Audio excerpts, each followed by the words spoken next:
We were talking about that in our crew in terms of how alternative proteins are going to win, because it can be more expensive to produce, but it's a volume game. It's a marketing game. And there's some investors that were at this event and they were like, we're looking for the companies that have the winning marketing strategies.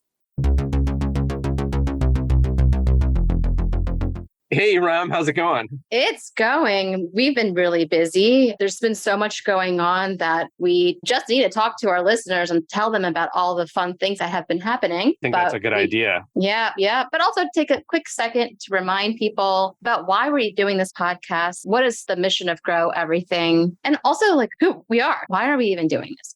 Ultimately, Grow Everything. The reason we started this podcast is because we have been seeing all the amazing things going on in biotechnology. Aside just from the pharmaceutical industry, biotechnology is changing every single industry that you can think of. And we knew that our friends that were not in the biotech space didn't really know what was going on. And we wanted to bring biotech into the mainstream to have more people know what's happening so they can talk about it, so they can understand and participate in what is called the bioeconomy. What about you, Karl? What really inspired you to start this podcast and do this every week? Well, it is a lot of work, but it's a lot of joy. I love having conversations with people because it allows me to explore my curiosity. We've said it early on in an early episode that we're both very curious people, and being able to have conversations with people about what they're doing and how what they're doing is growing the bioeconomy is really important. Those conversations that we have and sharing those conversations with people is really important. And I feel like our mission is very strong because there is not a lot of discussion of biotech in the mainstream. And right now, there's a lot of interesting science that is happening in the world. We just had this big thing happen about room temperature semiconductors, which I don't think ended up turning out the way people expected it. There's nuclear fission is being explored. We've talked to people who are investing in that space. There was some good nuclear power news in Georgia. We haven't had nuclear power news in a long time, and it is a very clean way of producing electricity. All of those point to a need for more science and more science storytelling, and what's happening in biotech, which is already affecting people's lives every day, is a part of that. So I feel like all of those things together made us decide that we wanted to do this podcast. And so here we are on the verge of recording our 35th. 37th. Yeah, so we'll hit 40 very soon, which I'm very proud of. And the fact that we churn them out every week, we've said it before, it's a lot of work. People have no idea how much work it is, but it's a lot of fun. And so I think it's good that we're taking a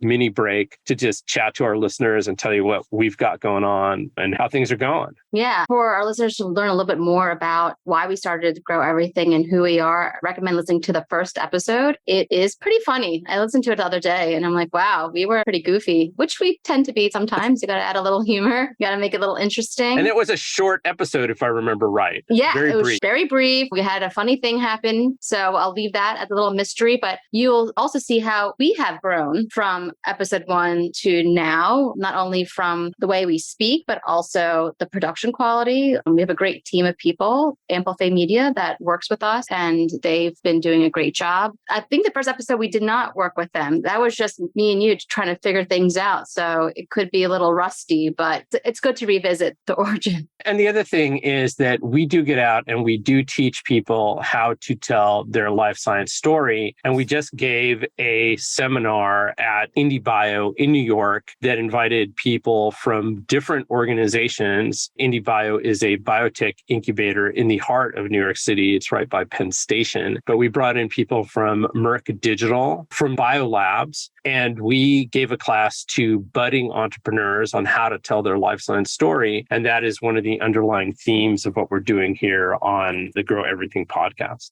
Yeah, that was a great class. We had a lot of positive feedback after it. For us, our day-to-day job is at Messaging Lab. So we do work with companies to get their stories straight, as Karl mentioned.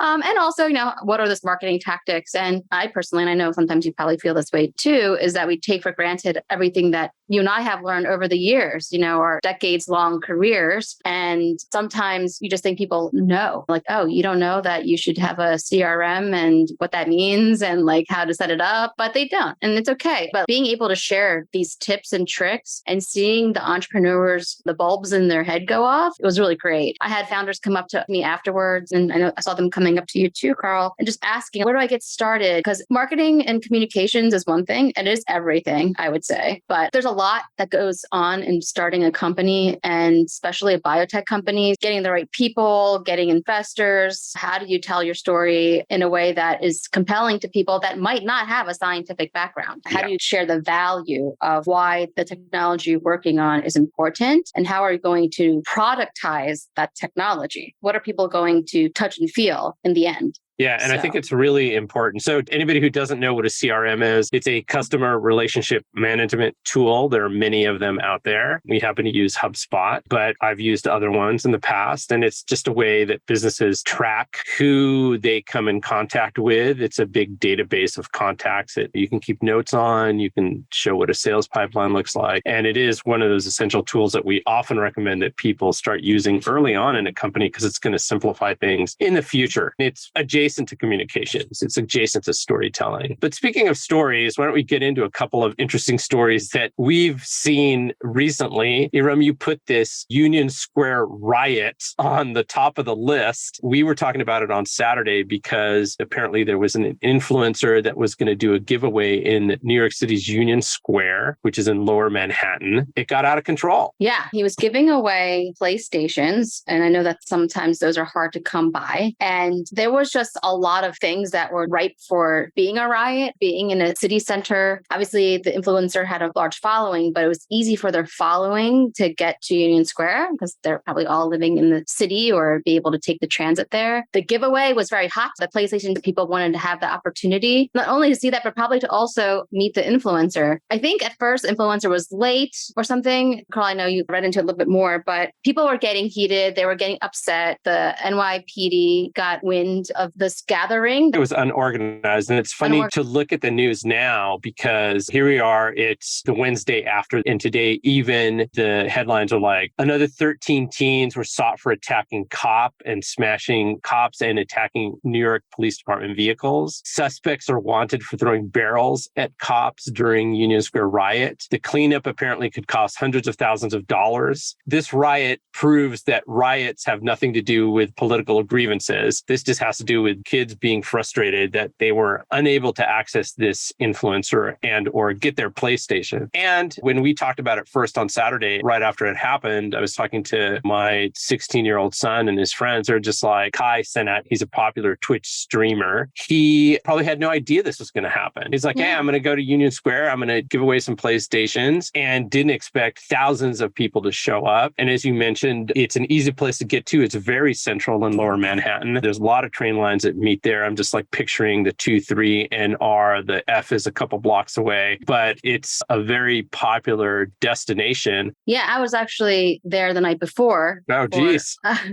that actually happened on Friday, and I was there on a Thursday evening. I went to an alternative protein potluck dinner, which I definitely want to talk about. But I would just say, in terms of this Union Square riot, the lesson I think we should learn as influencers in the biotech space is that we need to do a giveaway. Right. Yeah. What should we give away, Karl? Yeah, I mean, it's interesting because I'm thinking about what the longest lines are at Symbio Beta that are not food related. The food lines could be very long, but my forest farms had a long line of people wanting to try their mycelium bacon. There was on the last day, a lot of people in line to try Ubli's tea and chocolate. I'm not sure what we would give away. I think we need to give away PlayStations. Yeah. Okay. Okay, everybody, if you're listening, meet us in Union Square on August 25th at high noon, and we'll have 25 PlayStations. Oh my God, Erum, where are we going to get 25 PlayStations? That's the giveaway. Let's quickly switch Really quick, though, disclaimer. PlayStations may not be available. So just in case. we get sued. Right.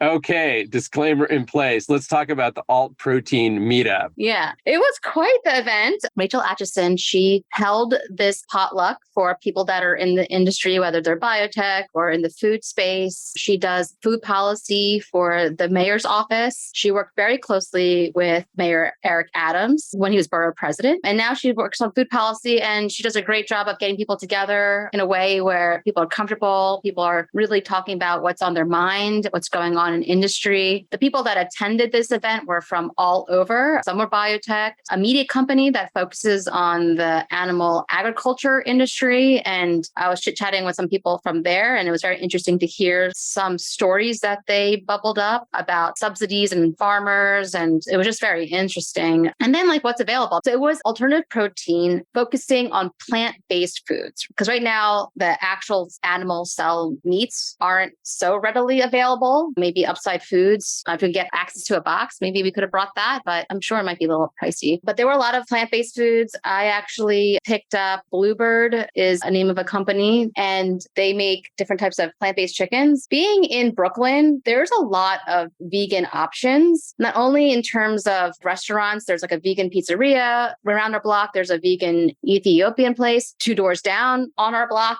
Like it's a lot of delicious vegan food. And in the grocery store, there's probably 5 frozen food refrigerators that are stocked with plant-based meat alternatives. So it's a lot of option. And when I go shopping, I'm what we call an optimizer. I will look at every single thing that is on the shelf, and then I'll do a calculation in my head that includes price, includes the marketing, because I fall for the marketing. I'm a big fan of people that put the effort in, and the flavors and everything, and then like the ingredients. So I look at everything. So I'm there for like a good 20 minutes. I mean, I'm getting fast at this, but there's probably, I would say, 80 options on the shelf. For proteins or plant-based meats, yeah. Yeah, plant-based meat alternatives, yeah, or alternative proteins, as they call it. I landed on the Bluebird Korean barbecue chicken nuggets. Reason is it checked up all the boxes. The branding was great. Korean barbecue nuggets sound delicious. The packaging was very, very nice. The price point was reasonable. So I was like, whoop, I just picked it up and people loved it. And coincidentally, one of the founders of Bluebird was at this meetup, the potluck, and everyone thought that he had brought the Korean barbecue nugs, but it was actually me. And he was like, oh, why did you buy it? So I gave him my reasoning, which any entrepreneur loves to hear customer feedback. And if you don't be an entrepreneur.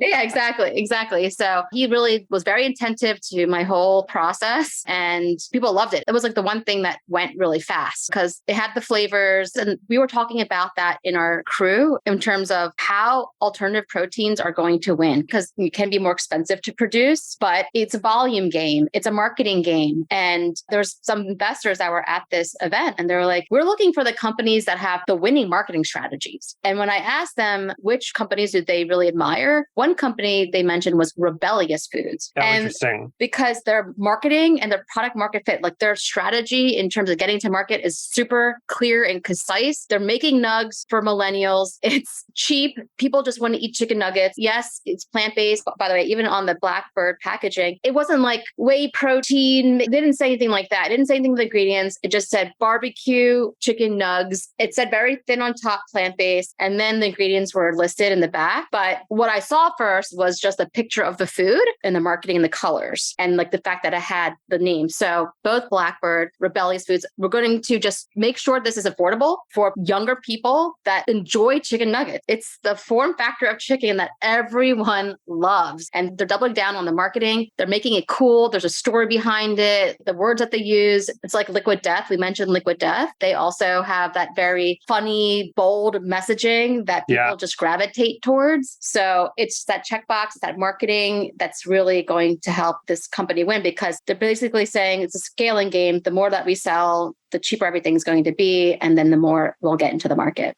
Yeah. So I said it last podcast or a couple podcasts ago. This is not a podcast about cultivated meat because we've been doing a deep dive on cultivated meat and alternate proteins. You know, one of the big arguments against cultivated meat, which is actually taking the cells from animals like cows or pigs or chicken and then growing them and turning them into something that we would eat. So basically meat without the animal. One of the arguments about it is that it's extremely costly. And it's true. Right now, it is costly, but there's discoveries stories happening every day that are positive. On the alternate protein side, where people are using plant-based proteins, there is some really interesting things happening. And I also say this on the podcast many times, we need every solution everywhere all at once. I love Rebellious and their website. It says, so by the way, it's Rebellious with a Y. It says plant-based chicken for people who love chicken and chickens. Because as an FYI, fun fact, we grow something like 9 billion chickens in the United States per year.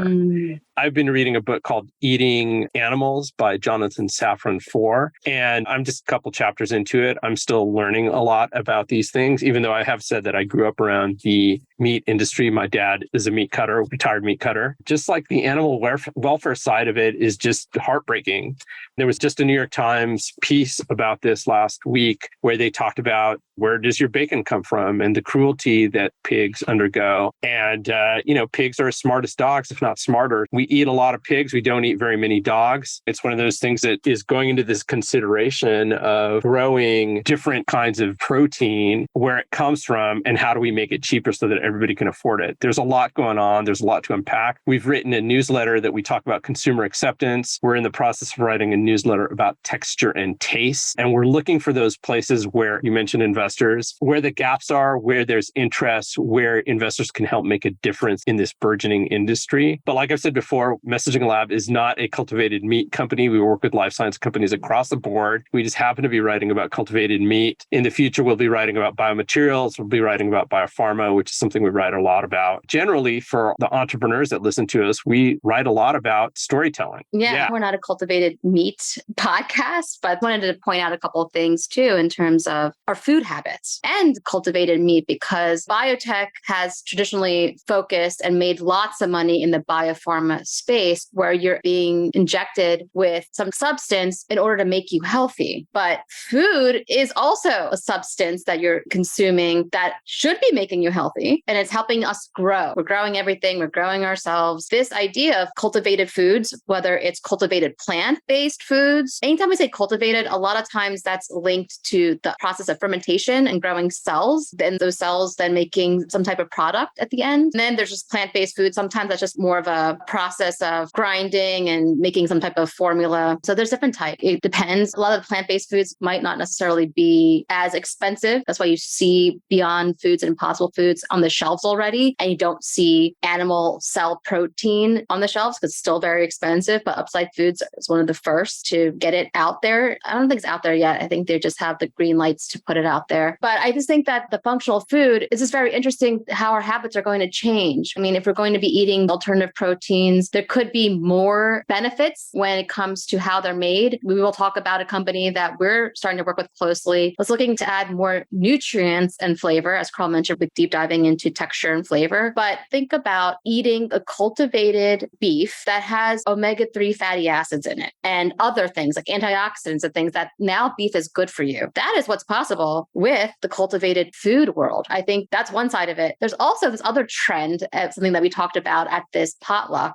is that people are eating less. They're eating less for lots of reasons. Intermittent fasting has been known to help people live longer. So people are not eating as much. Then people are taking medications that just suppress their appetite. That's been going on since the 90s with different types of medication. Ozempic is now the drug that people are taking to lose weight, which is eating less. That could also have an impact on the animal ag and price. It could have an impact on price for animal meat. If people are consuming less of it, maybe they need to make less of it, and maybe it's going to cost more. I don't know how that's all going to pan out, but considering that people might eat less because they want to live longer, and people are starting to realize that, whether they're intentionally not eating with intermittent fasting or they're taking medications to not eat as much. Right. So just as a fun fact, Erum will often make fun of me because I often do not eat lunch. I will often just have one meal a day. And I've done this for a long time. I feel great when I eat. I feel great when I don't. I like not eating. I'm not sure that that becomes a widespread a trend. I mean, it is a trend among a certain class of people, let's just say it that way. But these kind of weight loss drugs, you mentioned Ozempic, and this morning I sent you a link to a story about Novo Nordisk. They have a weight loss drug called Wegovy, which apparently the success of this drug has made Novo worth more than all of the other Danish blue chip companies combined, which just shows how much money can be generated by biotechnology. And it's one of those things that we talk about, like it doesn't take a lot of biotech drug from a volume point of view to create a lot of value. And that's very different from cultivated meat, where you do need to produce a lot because you're feeding billions of people. You need to be able to grow a lot of that protein. The Novo story is just really interesting to me because it just shows that one company can be worth more than many other companies or many other countries. We talked about it a couple of weeks ago that the Taylor Swift era concert was going to generate more money than the GDP of 35 countries in the world. But also, we've seen that with a lot of these big companies like Amazon. I'm sure that they are worth way more than a lot more countries, just the way that these companies are getting to the market. Yeah, let's go back to talking about science communications and science storytelling. One thing that I just wanted to mention, we have had John Cumbers, my co-author on What's Your Bio Strategy, on the podcast pretty early on. John just celebrated 500 issues of their newsletter, which comes out every week. So that's basically 10 years every week putting out a newsletter. Kudos to John and the team. That's a humongous accomplishment. Clearly, there's a lot of interest in what's happening in the world of synthetic biology. If you're interested in the world of synthetic biology, I recommend you go to symbiobeta.com and sign up for their newsletter because it's very good. It gives you a good overview of the stories that are happening in the world on a weekly basis. Yeah, congrats to John Cumbers and the team. I know that takes a lot of diligence and discipline in order to make those newsletters. I'm really curious if you were to take all those newsletters and wrap that around a large language model and see what kind of insights can be derived, being able to have a conversation with all the intelligence that's in that newsletter, I'm sure is going to be very valuable to maybe investors that want to invest in biotech companies. Because this is a conversation we got into at SynBioBeta with some founders, is that SynBioBeta is not just synthetic biology. It actually started going beyond synthetic biology. And that there's a difference between the companies that were at SynBioBeta and what synthetic biology actually is. Right. Just to be clear, I mean, I think this comes up all the time. It comes up all the time in our world. Biotechnology, the definition is the use of biology as a technology. And this is something we've done for centuries. The dawn of civilization, people say that agriculture and livestock rearing are really the dawn of biotech, and then also fermentation. So these are things that humans have done for a long time. Synthetic biology is something that's been talked about since the early 1900s, but really didn't come into fashion until the early 2000s or 2010s. And synthetic biology is more of an approach. It's a much more rigorous, we could say, approach. It's much more engineering focused. We talk a lot about the design, build, test, learn cycle, which is something that engineers do. You propose something, you design it, you build it, you test it, and then you learn from your test, and then you iterate until you get the product right. So that's really, to me, and there are many definitions of synthetic biology, and maybe in the notes we can include a couple of videos or a couple of definitions that we've seen, but it is something that confuses people. Is synbio biotech? Yes and yes. I think people who are traditional biotech people who have been working on genetic engineering for decades, probably some of them, not all of them, look at SynBio and they just go, oh, yeah, that's biotech. It's just more genetic engineering. I've heard people say that synthetic biology is a way of rebranding biotechnology, making it more user-friendly. I don't agree with that because I just think synthetic and biology don't really go well together. Engineered biology is another way to describe synthetic biology, but it's still biotechnology. Yeah, but it was actually when we were having our indoor picnic because it was raining, but we had a little biotech Brooklyn Mafia picnic. And Ellen was talking about this, saying that who's the gentleman that made the video, Karl, that she was talking about? Drew Endy. Yeah. And so Ellen was saying that there is a specific definition of synthetic biology from Drew Endy. Yeah, Drew definitely has a definition, and we should try to get him on the pod just to talk about that at some point, just to help clear it up for people. There's multiple definitions for synthetic biology, and synthetic biology is part of biotech. I always think of it as being much more of an engineering approach, but we can get into it. I'm happy to debate it or talk about it all the time. There's definitely multiple definitions, but I think since we're sitting at the crux of it all, we can help clarify and maybe segment. Because like you said, people do have a chip on their shoulder about the actual term synthetic biology. When I talked to Paul Stamets, the king of mushrooms, the mushroom god, he was at Biobeta, and I was chit-chatting with him, and he was like, we got to change this synthetic biology. That's not what's going on. And it's because he doesn't identify with that. So, he's really just cultivating plants, or I guess fungi in his case, to be used as a tool for something more, right? Like you said, biotech is technology. Using biology as technology. Yeah. Which is very broad. It's very broad, but it's like, what is technology? It's a tool to help people accomplish something that they're set out to do. Right. And so for Paul Stamets' case, he is using mushrooms, and he does have a formula, the Stamets stack, where it's like psilocybin mushrooms and vitamin B and some other things that help him think a little bit more psychedelically and differently. And maybe he's engineering that formula, but not necessarily changing the DNA. He's probably engineering in terms of growing on a farm in a specific location. But anyway, he was definitely like, we got to change the name. We should call it BioBeta, not SynBioBeta in terms of the conference. And he said that on stage right after he talked to me. And then John Cumber's like, okay, maybe it will be called BioBeta. If that's the case, I heard it first from Paul Stamets. I do think that there's something to bucket synthetic biology into something so it lives just there, rather than trying to encompass everything that it might be doing more harm than good. Right. There's a lot there. So why don't we end this mini episode out with a PSA? You'd put down a PSA, Erum. And what was that PSA, that public service announcement? Well, this PSA, we actually had this PSA in the early episodes, I believe. It's this lanternfly. So this is really a PSA for people, I think, in the New York area. I'm not sure if the lanternfly is affecting other states in the US, but I saw on Instagram, and basically its public service announcement is to squish lanternflies. Like it's really interesting to see these signs. I mean, I've seen stickers, signs, obviously social media, all saying squish the lanternfly, squish the lanternfly. It's an invasive species. It's hurting our trees. They are so gross. Although, except I do like the red when they open their wings. There's this red color. It's kind of cool. So I'm like, can we just harvest those lanternflies and maybe make some kind of dye or something, like rather than squish them and it's garbage? We here at Grow Everything, we also think about climate and a circular economy. Waste is a failure of imagination, as Nicole Richards from Alonia has said. But yeah, I just think it's really interesting that there's this campaign to squish lanternflies. This is the solution. I don't know why we don't just gene drive it, Karl. Like, can we just gene drive it? And can you explain to our friends what a gene drive is? Oof, you're getting deep, Erum. It's complicated, but I have to look it up while we're sitting here. But basically, it's a form of genetic engineering that will propagate a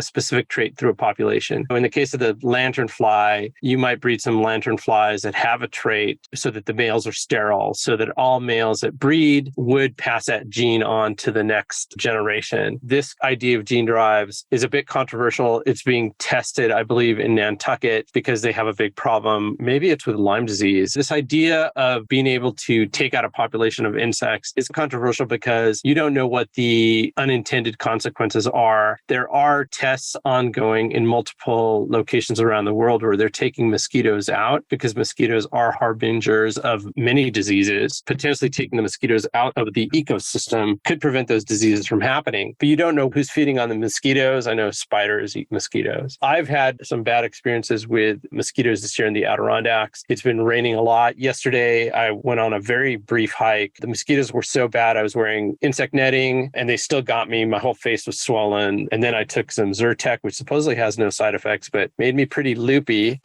These are the kinds of things that I think are going to become very important for people to understand as the climate crisis continues, because with the melting of the permafrost, we don't know what's going to go into the air. The changing of the weather means that insects that normally lived in, say, southern states are moving northwards. Tick-borne diseases are growing. The alpha-gal syndrome, where you become allergic to meat, is terrifying. You get that from ticks. These are all things that are very heavy they're all science stories and require science storytelling. And I think, yeah, could we take out the lanternflies with gene drives? We could, but I don't know if it's as big of a problem or if people see it as big a problem as some of the other more pressing problems. Yeah, we'll have to see a little bit more about this lanternfly because they say squish it and they want you to take a picture of it on an app and send it to the New York Parks or the Battery Park City Authority. I just don't know how you could effectively destroy that population just by squishing them because you can only squish so many of them. But yeah, they're in the trees. So if you're hanging out in trees all day, maybe you can make a dent. But like there's two that came into my house because we had our windows open. I didn't kill them.